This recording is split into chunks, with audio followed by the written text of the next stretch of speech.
2021년 7월 7일 천안광성교회 수요예배를 드리겠습니다.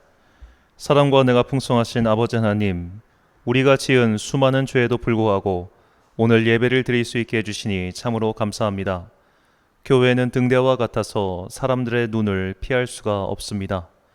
오늘 우리의 이 작은 등불이 세상의 어둠을 밝힐 수 있길 소망하오며 예수님의 이름으로 기원하옵나이다. 아멘. 찬송가 341장입니다.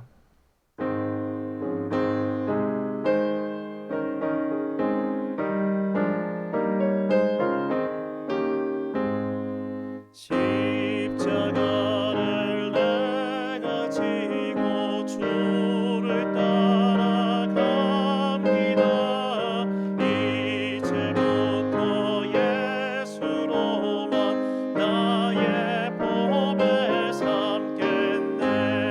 세상에서 포기하라 모두 잃어버려도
예배를 위하여 기도하겠습니다. 사랑과 은혜가 풍성하신 아버지 하나님, 한 주의 중간 우리는 주님을 잊지 않기 위하여 이날을 구별하여 예배를 드립니다. 내가 남들보다 정결하고 거룩하여 예배를 드리는 것이 아니라 오히려 더 많은 죄를 짓고 더 추악한 죄인이기 때문에 예배를 드리지 않고는 살 수가 없어 예배를 드립니다. 죄인들의 예배를 외면치 마시고 오늘도 사랑의 손길로 우리들을 어루만져 주옵소서. 상상하지도 못한 은혜를 베푸셔서 이렇게 예배의 초소를 마련하여 예배를 드리고 있습니다. 아직 많은 것이 미흡하여 주님께 송구할 따름입니다. 부족한 자의 손을 부지런하게 하시어 조금이라도 더 주님께 합당한 예배를 드리게 하옵소서. 말씀의 지혜를 주시고 능숙한 손을 허락하사 여러 가지 일들을 잘 처리하게 하옵소서. 교회의 상급기관인 노회의 가입을 위해 기도합니다. 사람의 마음으로는 참 속상하고 마음 상하는 일이 많으나 위로부터 오는 권위에 순종하는 마음으로 힘을 내고자 합니다. 주여 우리를 불쌍히 여기시고 복을 내려주사 이 일이 잘 해결되어 부름받은 교회를 위한 일에만 집중할 수 있도록 도와주옵소서. 사랑하는 우리 성도들을 위하여 기도합니다. 한 분 한 분 생각할 때마다 기도하지 않을 수가 없는 인생의 고난들이 있습니다. 가족이 병에 걸려 조심스런 하루하루를 사는 사람, 자녀의 취직을 위해 걱정하고 기도하는 사람, 병들어 아픈 부모를 위해 열심히 사는 사람, 자녀의 건강을 위해 눈물로 기도하는 사람, 미래를 준비하며 하루하루를 열심히 사는 사람, 하나님께서 주신 소명을 감당하느라 눈물로 씨를 뿌리는 사람들이 있습니다. 이 미천한 자가 이름을 부르지 않더라도 그들의 사정을 하나하나 아뢰지 못할지라도 주님께서는 주님의 자녀들을 돌보고 계심을 믿습니다. 사람의 힘으로 할 수 없는 것들을 주님께 아뢰입니다. 주여 그들의 눈물에 응답해 주시고 주님의 권능으로 치유해 주옵소서. 이제 기도의 사사기 마지막 시간입니다. 지금까지 배운 기도의 말씀들이 내 삶에서 실제 적용되어 믿음의 선조들을 따라 기도하는 기도자가 되길 소망합니다.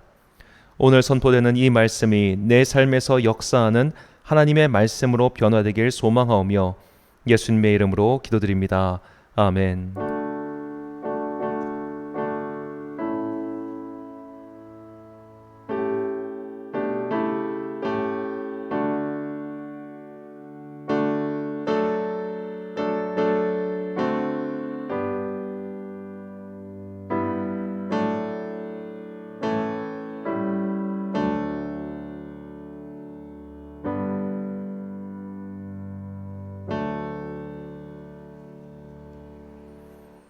오늘 우리에게 주시는 하나님의 말씀은 구약성경 느헤미야 5장 14절부터 19절까지의 말씀입니다. 구약성경 느헤미야 5장 14절부터 19절까지의 말씀. 이제 봉독하겠습니다. 하나님의 말씀을 경청하십시오. 또한 유다 땅 총독으로 세움을 받은 때 곧 아닥사스다 왕 제20년부터 제32년까지 12년 동안은 나와 내 형제들이 총독의 녹을 먹지 아니하였느니라. 나보다 먼저 있었던 총독들은 백성에게서 양식과 포도주와 또 은 40세겔을 그들에게서 빼앗았고 또한 그들의 종자들도 백성을 압제하였으나 나는 하나님을 경외함으로 이같이 행하지 아니하고 도리어 이 성벽 공사에 힘을 다하며 땅을 사지 아니하였고 내 모든 종자들도 모여서 일을 하였으며 또 내 상에는 유다 사람들과 민장들 150명이 있고 그 외에도 우리 주위에 있는 이방 족속들 중에서 우리에게 나온 자들이 있었는데 매일 나를 위하여 소 한 마리와 살찐 양 6마리를 준비하며 닭도 많이 준비하고 열흘에 한 번씩은 각종 포도주를 갖추었나니 비록 이같이 하였을지라도 내가 총독의 녹을 요구하지 아니하였으면 이 백성의 부역이 중함이었더라. 내 하나님이여, 내가 이 백성을 위하여 행한 모든 일을 기억하사 내게 은혜를 베푸시옵소서. 아멘. 느헤미야의 기도 세 번째 시간으로 진인사 대천명의 기도란 제목으로 하나님의 말씀 선포하겠습니다. 중국의 역사 중 대중들에게 가장 유명한 이야기는 한 나라가 망하고 진나라가 등장하는 이 사이 60년의 시기인 삼국시대입니다. 기원 후 220년부터 280년까지 이 세월 동안 수많은 영웅 호걸들이 등장했습니다. 이 이야기를 명나라 초의 문인이었던 나관중이 소설로 엮었는데 이 소설의 제목이 유명한 삼국지 연의입니다. 이 연의의 이야기가 동아시아 3국, 그러니까 한국과 일본과 중국에 널리 퍼졌고 지금까지도 가장 인기 있는 역사 이야기라고 할 수 있습니다. 이 삼국지 연의의 중요 인물 중 하나는 총나라의 재상인 제갈량 공명입니다. 제갈공명이라고 보통 부르지요. 위, 촉, 오 나라 삼국 중 가장 국력이 떨어진 나라였던 총나라를 일으켜 세우고 이 나라를 위하여 위나라로 쳐들어가 위나라 북벌을 다짐했던 것이 제갈량 공명입니다. 제갈량은 이때 왕인 유선에게 출사표를 내밀고 이제 북벌을 떠나고자 하였습니다. 제갈공명의 출사표는 그 원문이 지금까지 전해질 정도로 명문장의 대명사라 불리고 있습니다. 이 출사표에 나온 말 중 후대에까지 유명한 말이 국궁진력 사이후이란 말입니다. 나라를 위해 몸을 바치고 정성을 다하여 죽을 때까지 일한다는 뜻입니다. 저는 개인적으로 이 문장 뒤에 나온 말이 더 마음에 와 닿았습니다. 신, 국궁진력 사이후이라. 신은 나라를 위해 몸을 바치고 정성을 다하여 죽을 때까지 일할 뿐입니다. 지어 성패리둔 비신명 소능 역경도야라. 그러나 일의 성공과 실패에 대해서는 신이 미리 예측할 수가 없사옵니다. 자, 이 삼국지 이야기를 한 번이라도 들어봤다면 제갈량 공명의 이름을 모를 리가 없습니다. 그는 중국 역사 최고의 군사요 기재라고 말해도 과언이 아닐 겁니다. 그런 사람조차 일의 결과가 어찌 될지 장담할 수 없다라며 이 글을 마치고 있습니다. 자신은 단지 주어진 임무에 최선을 다할 뿐 그 결과는 나에게 달려있는 것이 아니다라고 말하는 것이죠. 중요한 것은 일의 결과가 아니라 내가 최선을 다했느냐 아니냐의 여부입니다. 결과는 내 손에 달려있지 않지만 적어도 일의 과정은 내 손에 달려있기 때문입니다. 최선을 다하고 그 결과를 기다리는 태도는 신앙인이 아니더라도 누구나 공감할 수밖에 없는 세상의 진리 가운데 하나입니다. 오늘 느헤미야의 기도는 이런 진리를 우리에게 전해주고 있습니다. 오늘 느헤미야의 기도를 이해하기 위해선 그가 어떤 삶을 살았는지를 파악해야 합니다. 지난 시간에도 말씀드렸지만 에스라와 느헤미야는 포로기 이후 상황이라는 특수한 상황 속에서 그들의 사역을 전개하였습니다. 50년의 포로 생활을 마치고 유다 백성들이 그들의 고향 땅으로 돌아왔을 때 그들을 환영해 주는 사람들은 아무도 없었습니다. 오히려 그 50년이라는 빈 시간 동안 그 땅을 차지하고 있던 이방 민족들에게 유다 민족은 눈의 가시와 같은 존재였습니다.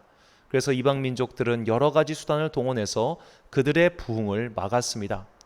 그래서 별것도 아닌 사실 아주 작고 어쩌면 솔로몬 성전에 비하면 초라하게 그지없는 스룹바벨 성전의 공사가 무려 20년이나 걸린 것이죠. 20년의 공사가 끝났지만 그 이후로 한 걸음도 나아가지 못했습니다. 이방 민족들의 방해가 아주 가열찼고 그 방해를 계속 받다 보니 유다 민족 또한 일의 의욕을 잃고 말았던 것입니다. 그때 먼저 도착한 사람이 에스라였습니다. 에스라는 유다 민족이 잃어버렸던 그리고 잊고 살았던 율법에 따른 삶을 다시 가르쳐주기 시작하였습니다. 하지만 에스라도 그들을 완전히 변화시킬 수는 없었습니다. 왜냐하면 삶의 제반 여건이 하나도 갖추어지지 않았기 때문입니다. 그들을 지킬 수 있는 성벽도 없었고 그들을 지킬 수 있는 사회 조직도 전혀 구비가 되지 않았습니다. 그래서 하나님께서는 느헤미야를 통해 이 일들을 이루게 하신 것이죠. 느헤미야는 단순히 성벽 재건만을 위해서 그곳에 와서 그 일을 한 것이 결코 아닙니다.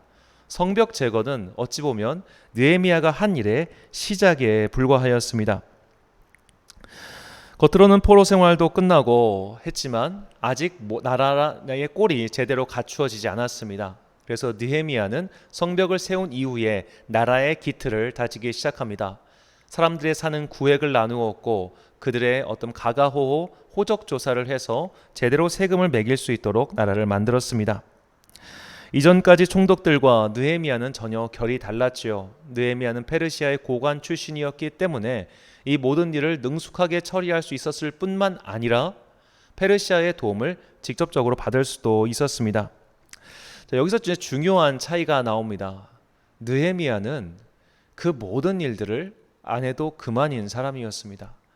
그는 자신의 밥벌이를 위해서 그 일을 한 것이 아니었습니다. 자신의 명예를 높이기 위해서 그 일을 한 것도 아니었습니다. 더 높은 곳으로 올라가 성공하기 위해서 그 일을 한 것도 아니었습니다. 그가 유다 땅에 부임하여 총독을 한 모든 일은 사실 자기 희생이었습니다. 그 자기 희생의 결과 그가 얻은 것은 도대체 무엇이었을까요? 사람들의 환호였을까요? 그렇지 않았습니다. 그는 오히려 자신의 모든 것을 내버리면서까지 그 일을 하고 있었던 것이죠. 오늘 본문 14절의 말씀입니다. 또한 유다 총독으로 셈을 받은 때 곧 아닥사스다 왕 제20년부터 제32년까지 12년 동안은 나와 내 형제들이 총독의 녹을 먹지 아니하였느니라. 아멘. 돈은 많을수록 좋습니다. 돈 싫어하는 사람은 없죠. 더구나 내가 아무리 부자여도 내가 아무리 부유해도 설령 내가 지금 하는 이 일에 월급 받지 않고 내가 살 수 있어도 월급 안 받으면 사람 마음이 섭섭합니다. 자, 교역자들 중에 가끔 교회로부터 사례비를 받지 않아도 넉넉하게 살 수 있는 분들이 계십니다. 그럼 교회가 그걸 알아서 당신은 사례비를 받지 않아도 넉넉하게 살 수 있으니 사례비 받지 말고 일해 주세요 라고 하면 그분들이 정말로 신명나고 즐겁게 일을 할까요? 저는 그런 분을 한 번도 보지 못했습니다. 자, 급여는 내가 일한 노동의 정당한 대가입니다. 내가 일한 노동의 정당한 대가를 받는 것은 하나님도 인정하신 매우 우리의 당연한 권리입니다. 그런데 그 권리를 포기했단 말이죠. 한 달, 두 달도 아니고 무려 12년 동안 느헤미야는 그 권리를 주장하지 않았습니다. 그가 그 정도로 막 너무 일하고 싶고 너무 사랑해서가 아니라 그가 받은 사명이 있기 때문에 그가 품은 소명이 있었기 때문에 그는 그 지리하고 어려운 길을 걸어갈 수밖에 없었던 것이죠. 느헤미야는 백성들을 위하여 그 어려운 길을 걸어갔습니다. 그런데 느헤미야의 대적들은 그런 느헤미야를 음해하고 모방하고 심지어 암살까지 꾀하였습니다. 그들은 느헤미야가 성벽을 쌓자 무력 시위를 벌였고 무력 시위를 벌이는 것에서 그치지 아니하고 느헤미야를 음해하였습니다. 그가 유다인들의 왕이 되려는 속셈을 갖고 있다고 한 것이죠. 만약 느헤미야가 페르시아의 고관 출신이 아니었다면 아마 그 모방에 의해 무너졌을지도 모릅니다. 이런 모방 중상 모략도 통하지 않자 그들은 유다인들에게 돈을 줘서 뇌물을 줘서 느헤미야를 성전으로 끌어내어 암살을 꾀하였습니다. 그러나 느헤미야는 그 암살의 소나기에서 무사히 벗어나게 되죠. 이런 여러 가지 일들을 마무리한 이후에 느헤미야는 페르시아 왕에게 보고를 하기 위해 잠시 예루살렘을 떠났습니다. 자, 예루살렘을 떠나고 돌아오는 귀국길에 그는 제사장 자신들이 받을 녹봉들을 서로 아귀다툼을 벌이면서 착봉하고 있다는 것을 들었습니다. 자, 가난하면 어쩔 수 없이 사람들이 마음이 비겁해집니다. 당장 눈앞에 이 가난에서 벗어날 수 있는 무언가가 주어져 있는데 거기서 인간의 예의를 차리는 일은 매우 어렵습니다. 비유하자면 이런 겁니다. 자, 이제 노숙자분들을 위한 무료 급식소를 운영할 때 오히려 그분들에게 더 엄하게 규칙을 지키게 합니다. 왜냐하면 한두 번 사정을 봐주다 보면 질서가 완전히 무너져 버리기 때문이죠. 그래서 무료 급식소를 할 때는 때로는 험한 소리도 많이 나오게 됩니다. 그런데 만약 무료 급식소에서 자율 배식으로 하게 된다면 무료 급식소가 과연 운영될 수 있을까요? 이제 느헤미야의 손에 의해 예루살렘 성벽이 재건되었고 나라의 기틀이 갖춰지기 시작했습니다. 나라의 기틀이 갖춰지니까 성전에 들어오는 예물 또한 그 양이 증가하기 시작합니다. 성전에 들어오는 예물의 양이 증가하니까 이 제사장들이 그거를 서로 더 많이 가져가겠다고 싸움이 일어나는 거죠. 느헤미야가 귀국길에 이 소식을 듣고 그것들을 다 정리를 합니다. 자, 그렇게 한 일이 일어난 이후에 이걸로 끝이 아니었습니다. 느헤미야 죄송합니다. 자, 그 일이 끝나지 않고 그 이후에 어떤 일이 벌어지냐면 안식일에 장사치들이 예루살렘에 들어와서 장사를 벌이는 일이 벌어집니다. 이제 나라의 기틀이 갖춰지고 이제 경제가 돌아가기 시작하니까 외국인 상인이 들어오기 시작하는 거예요. 외국의 상인이 들어와서 안식일에도 장사를 벌이니까 유다인들 또한 안식일을 거룩하게 지키지 않고 안식일에 그 장사에 동참하기 시작합니다. 느헤미야가 그걸 보고 아예 성벽 문을 걸어 잠궈 버립니다. 느헤미야 13장 19절 말씀입니다.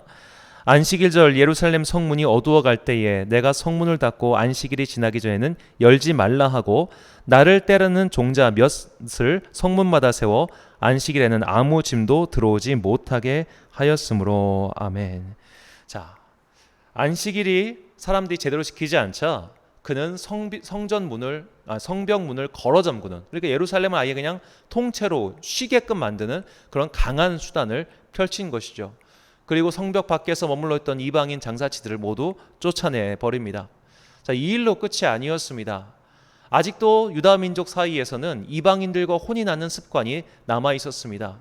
50년 동안 그 땅을 차지하고 있던 이방 민족들, 그리고 포록을 마치고 돌아온 사람들, 그들 사이에 어떻게 보면 자연스럽게 혼인 관계가 이루어진 것이죠. 그런데 이 혼인은 관계할 한 사람 중에 대제사장의 손자들도 있었습니다. 이렇게 율법을 어기고 기강이 해이해진 일이 있자 느헤미야가 아주 강한 조치를 취하게 됩니다. 느헤미야 13장 25절 말씀입니다. 내가 그들을 책망하고 저주하며 그들 중에 몇 사람을 때리고 그들의 머리털을 뽑고 이르되 너희는 너희 딸들을 그들의 아들들에게 주지 말고 너희 아들들이나 너희를 위하여 그들의 딸을 데려오지 아니하겠다고 하나님을 가리켜 맹세하라 하고. 아멘. 자, 이상이 느헤미야서에 나온 느헤미야의 일들이었습니다. 자, 그는 성벽 재건이라는 큰 일을 마쳤습니다. 그러나 그것으로 그의 일이 끝난 것이 아니었습니다. 오히려 더 지루하고 힘든 일이 기다리고 있었습니다. 차라리 성벽 재건이 낫죠. 성벽 재건은 그 성과가 눈에 보이고 그 기한이 정해져 있기 때문입니다. 하지만 백성들을 계도하고 가르치고 그들에게 율법을 체화시켜서 새로운 사람으로 만들어가는 것은 기간도 없고 끝도 없고 지리한 일입니다. 자, 얼마 전 특수부대 출신 전역자의 유튜브 방송을 보는데 그 PD가 그 특수부대 출신 전역자에게 이런 질문을 했습니다. 군대에서 받는 특수훈련과 육아 중에 어느 게 더 힘듭니까? 그러니까 그분이 이렇게 얘기해요. 육아가 더 힘들다. 왜냐? 훈련은 끝이 있잖아요. 훈련은 목표가 있고 끝이 있습니다. 그런데 육아는 그게 없더라는 겁니다. 매일매일 똑같은 일의 반복이 끝없이 진행되니까 육아를 하면서 사람들이 지치는 것이죠. 마치 느헤미야가 지금 백성들을 다스리고 있는 것은 이런 육아 활동과 너무나 비슷했습니다.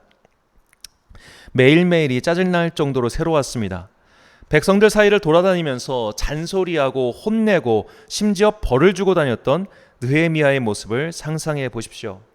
느헤미야는 당시 세계에서 가장 화려한 왕궁이었던 페르시아 왕궁에서 황제에게 직접 술을 따라주던 고관 대작이었습니다. 그는 우아한 삶을 살던 사람입니다. 그런데 그렇게 우아한 삶을 살던 사람이 지금 그 삶을 다 버리고 시장통으로 내려와서 백성들과 멱살 잡고 드자비하고 있는 것이죠. 저는 이런 느헤미야의 모습에서 종교개혁자 장 깔뱅이 생각났습니다. 깔뱅은 장로교의 신학의 토대를 제공한 사람입니다. 그는 제네바 시민의 대표가 교회를 운영하는 민주주의적 교회 운영을 처음으로 내세운 사람입니다. 이런 깔뱅의 교회로는 왕권이 강한 나라에서는 엄청난 핍박을 받았습니다. 이 프랑스에 있었던 깔뱅파를 위그노라고 하는데 이 위그노들이 거의 뿌리까지 뽑힐 정도로 학살을 당했습니다. 깔뱅의 어떻게 보면 제자이면서 후계자이기도 한 존 녹스는 스코틀랜드로 돌아가서 스코틀랜드 장로교회를 세우는데 이 스코틀랜드 장로교회 또한 당시 왕권에 의해 무자비하게 탄압을 받습니다. 그래서 종교의 자유를 찾아서 떠나는 사람들이 미국에 정착하게 되었던 것이죠. 자, 그런데 깔뱅이 평신도가 교회를 운영하기 위해서는 이 평신도들에게 아주 강한 신학 훈련이 필요하다고 그는 생각했습니다. 그래서 깔뱅은 그냥 평신도들에게 교회 운영권을 맡겨버린 것이 아니라 그 평신도 한 사람 한 사람을 오늘날 신학교에서 신학생을 가르치는 수준만큼 강하게 훈련시켰습니다. 그러다 보니까 깔뱅이 운영하는 교회에는 성도와 깔뱅 사이에 엄청난 갈등이 있었다고 합니다. 자, 그 당시 제네바 시민들은 주일 예배를 마친 이후 깔뱅이 가가호 사람들을 찾아다니면서 그들과 드자비하는 모습을 쉽게 볼 수 있었다고 합니다. 심지어는 멱살을 잡고 싸웠다는 기록도 있습니다. 자, 그 정도로 깔뱅에게 제네바시의 사역이라고 하는 것은 굉장히 힘들고 어려운 일이었습니다. 그래서 그는 제네바시에서 쫓겨납니다. 그가 쫓겨나고 나서 간 곳이 오늘날 독일에 있는 프랑크푸르트였습니다. 그는 프랑크푸르트에서 프랑스 출신 이민자들과 함께 작은 교회를 꾸미는데요. 그는 그때 당시 목회를 너무나 행복했다고 기록하고 있습니다. 그렇게 행복한 프랑크푸르트에 사역을 하고 있었는데 다시 제네바시에서 연락이 온 겁니다. 지금 우리가 좀 위급하니 이 깔뱅 선생 오셔가지고 우리 교회를 다시 좀 맡아주셨으면 좋겠습니다. 이 부름 앞에서 깔뱅이 정말 고민을 많이 해요. 그러다가 정말 자기가 십자가를 짊어지는 마음으로 다시 제네바시로 돌아가서 그는 거기서 죽게 됩니다. 깔뱅은 기독교 역사에서 가장 빛나는 천재 신학자 중 한 명입니다. 깔뱅과 비견될 만한 천재 신학자는 아마 중세시대 스콜라 신학의 거두인 토마스 아퀴나스 정도일 겁니다. 깔뱅은 오늘날 우리가 보고 있는 기독교 강요를 20대에 썼습니다. 그는 이미 20대 시절에 유수한 가톨릭 신학자들을 논파했던 천재였습니다. 그런 천재가 그 온전한 저작 활동과 온전한 말씀 공부에 전념할 수 없게끔 없는 상태에서 사람들 찾아다니면서 그들과 드자비하고 싸우는 모습을 상상해 보십시오.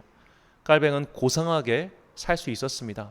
고상하게 연구하면서 하나님의 말씀을, 이 진리를 후대를 위해 연구할 수 있었던 사람입니다. 하지만 그가 받은 소명이 있었기 때문에, 그가 받은 부르심이 있었기 때문에 그는 그런 고상한 삶을 다 접어둔 채 제네바시에서 혈혈분투하면서 살다가 부름을 받은 것이죠. 느헤미야와 깔뱅의 인생은 이렇게 비슷한 점이 있습니다. 편한 길을 버리고 주님의 길을 쫓았습니다. 고상한 길을 버리고 험한 길을 갔습니다. 귀족의 삶을 버리고 시장통의 인생을 택했습니다. 자신의 성정과 맞아서 한 일이 아니라 너무 힘들고 괴롭지만 주님을 위하여, 더 큰 의를 위하여 어쩔 수 없이 그 길을 갔습니다. 그렇게 온몸에 진액을 빼듯 하나님의 일을 하면서 드린 느헤미야의 기도가 오늘 본문에 나옵니다. 본문 19절입니다. 내 하나님이여, 내가 이 백성을 위하여 행한 모든 일을 기억하사 내게 은혜를 베푸시옵소서. 아멘. 느헤미야는 자신이 행한 일을 하나님께서 기억해 달라고 간구합니다. 느헤미야가 자신이 행한 일을 기억해 달라고 하나님께 간구하는 것이 느헤미야서에서 모두 4번 나옵니다. 총독의 녹을 받지 않고 일하면서, 암살의 위협을 피하면서, 백성들과 드자비하면서, 예배와 신앙의 기강을 바로 세우면서 느헤미야는 자신이 행한 모든 일을 하나님께서 기억해 달라고 간구합니다. 이것은 마치 제갈공병이 신하로서 온몸의 진액을 다 빼듯 일하면서 그 결과를 하늘에 맡긴 것과 유사합니다. 느헤미야는 하나님 이거 해주세요, 하나님 저거 부족해요, 하나님 이게 안 되니까 해결 좀 해주세요, 이런 간구를 드리지 않았습니다. 내가 주님을 위하여, 이 민족을 위하여 이렇게 했던 것을 기억하사 은혜를 베풀어 달라고 기도할 뿐입니다. 이것이 오늘 우리가 배워야 할 기도자의 모범입니다. 진인사 대천명이란 말이 있죠. 사람의 일을 다하고 하늘의 뜻을 기다린다는 말로 이 또한 제갈공명이 한 말입니다. 그가 적벽대전에서 위나라의 조조를 치기 위해 최선을 다해 계책을 세웠습니다. 하지만 사람의 목숨은 결국 하늘에 달린 것이니 자신이 이렇게 물 셀 틈 없이 방법을 세웠어도 결국 일의 성패는 하늘에 달려있다 말한 것입니다. 느헤미야의 마음도 마찬가지였을 겁니다. 그가 인생을 걸고 하나님의 일을 하였지만 과연 그가 살아있을 동안 제사장들은 거룩하며 성결해지고 백성들은 안식일을 거룩하게 지키며 이방 민족들과 혼인이 완전히 끊어졌는지 여부는 성경에 나와 있지 않습니다. 그가 했던 일들은 그가 바랬던 결과를 냈을 수도 있고 그렇지 않을 수도 있습니다. 정말 중요한 것은 그 일의 결과가 내가 바랬던 대로 나오는 것이 아닙니다. 내가 그렸던 결말과 성령 다른 결과가 나온다 할지라도 나는 그래도 주님의 일을 계속하는 것, 그것이 느헤미야가 인생과 기도를 통해서 우리에게 전해주는 메시지입니다. 자, 느헤미야가 살아있을 때 아마도 제사장들과 레위인들과 백성들은 하나님의 율법을 지키는 척이라도 할 수밖에 없을 겁니다. 왜냐하면 안 지키면 막 때리고 드자비를 하니까요. 그렇다면 그가 떠난 후에 과연 백성들은 그걸 제대로 지켰을까요? 그건 우리가 알 수 없고 성경에도 기록이 나오지 않는단 말이죠. 하지만 느헤미야는 살아있는 동안 그에게 맡겨진 사명을 최선을 다해 했을 뿐입니다. 그 일의 결과는 하나님께 맡긴 채 말이죠. 이 창끝이라는 기독교 영화가 있습니다. 아마존 정글로 복음을 전하러 간 젊은 5명의 선교사들은 그곳에 도착하자마자 원주민들의 손에 의해 죽임을 당하고 맙니다. 자, 이 젊은 5명의 선교사들은 어떤 꿈을 꾸고 그곳에 갔을까요? 그들은 여러 가지 상황과 가능성을 염두에 두고 움직였을 겁니다. 그러나 그들 중 그 누구도 도착하자마자 창에 찔려 죽을 것이라고 상정한 이는 없을 겁니다. 아직 젊은 부인과 피덩이 같은 자녀들을 남겨둔 채 그렇게 허망하게 하루아침에 죽을 수 있다고 생각하고 그곳에 들어간 사람은 없을 겁니다. 그들은 원주민에게 장사를 하러 간 것도 아니었고 그들을 점령하기 위해 간 것도 아니었습니다. 오직 주님을 위하여 그곳에 갔습니다. 그러나 그들은 허망하게 죽었습니다. 그들 개인의 인생으로만 본다면 완전한 실패입니다. 하지만 하나님께서는 그들의 부인들을 통하여 선교 사역을 이루셨습니다. 그들이 흘린 피가 복음의 터전을 만들었습니다. 이것이 여호와께서 이를 성취하시는 방법입니다. 지금 내가 하는 일은 아무 성과가 없을 수 있습니다. 지금 내가 열심을 다해 기도하고 예배드리고 교회를 가꾼다고 해서 눈에 띄는 일이 일어나지 않을 수도 있습니다. 아니, 오히려 그런 일은 일어나지 않을 겁니다. 내가 하나님의 뜻을 따라 정직하게 살아도 사람들은 비웃을 겁니다. 내가 하나님의 마음을 품고 누군가의 구원을 위해 기도해도 그 사람은 여전히 나의 대적이 되어 살 수도 있습니다. 내 인생은 아무리 열심히 살아도 여전히 진흙탕일 수 있습니다. 그러나 우리가 반드시 기억해야 할 것은 우리는 열매를 수확하기 위해 일하는 것이 아니라 씨를 뿌리고 거름을 주고 노동하기 위해서 일을 하는 것입니다. 수확하시는 분은 오직 하나님이십니다.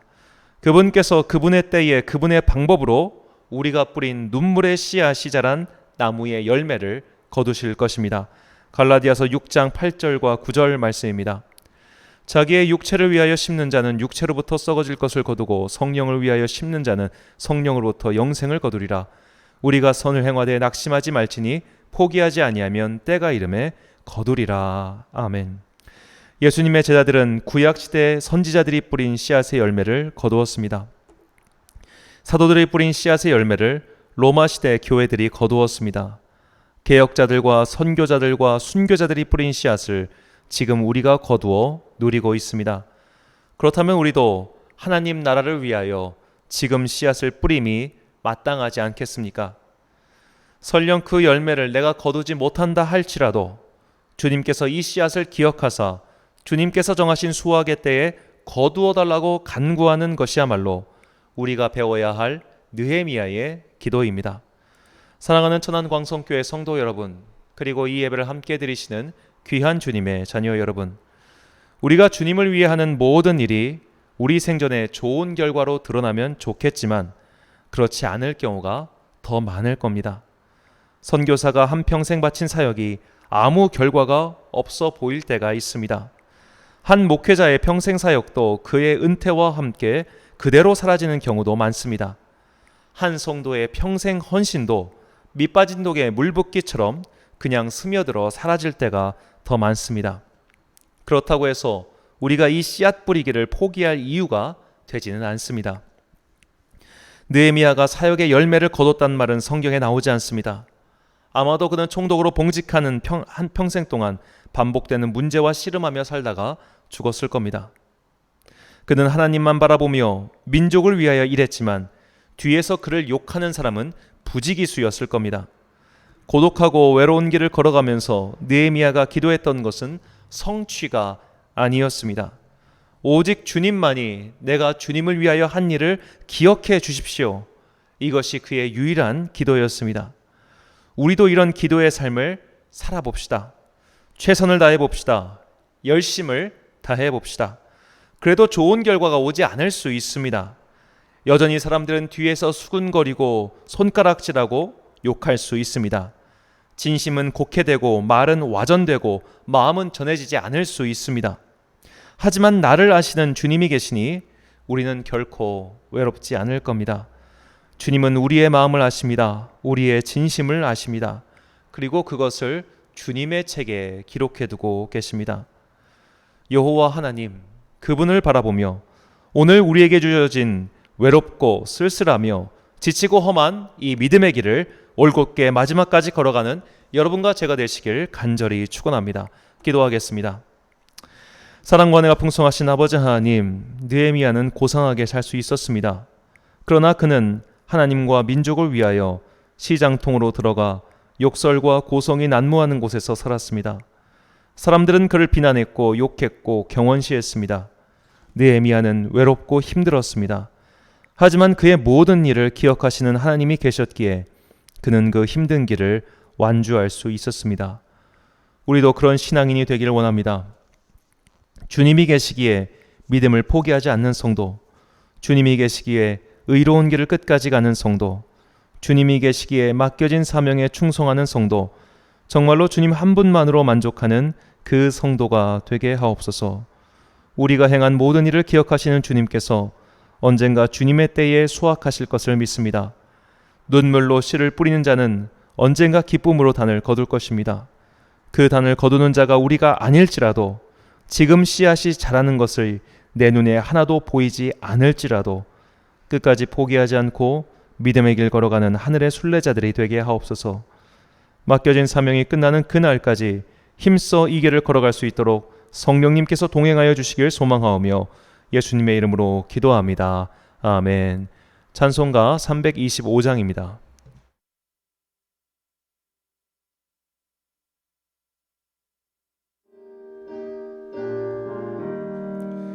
예수가 함께 계시니 시험이 오나 겁없네.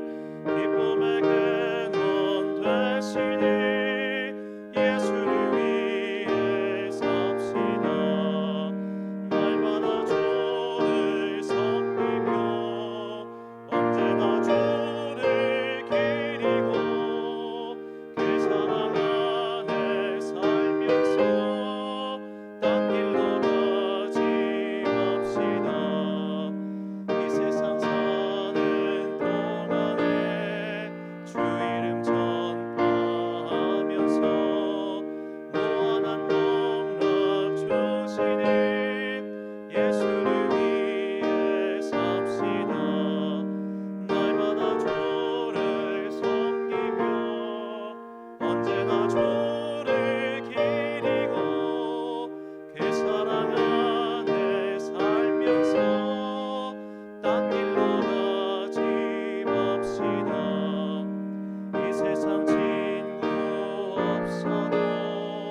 주기 논문하심으로 수요예배 마치겠습니다. 하늘에 계신 우리 아버지, 아버지의 이름을 거룩하게 하시며 아버지의 나라가 오게 하시며 아버지의 뜻이 하늘에서와 같이 땅에서도 이루어지게 하소서. 오늘 우리에게 일용할 양식을 주시고 우리가 우리에게 잘못한 사람을 용서하여 준 것 같이 우리 죄를 용서하여 주시고 우리를 시험에 빠지지 않게 하시고 악에서 구하소서. 나라와 권능과 영광이 영원히 아버지의 것입니다. 아멘.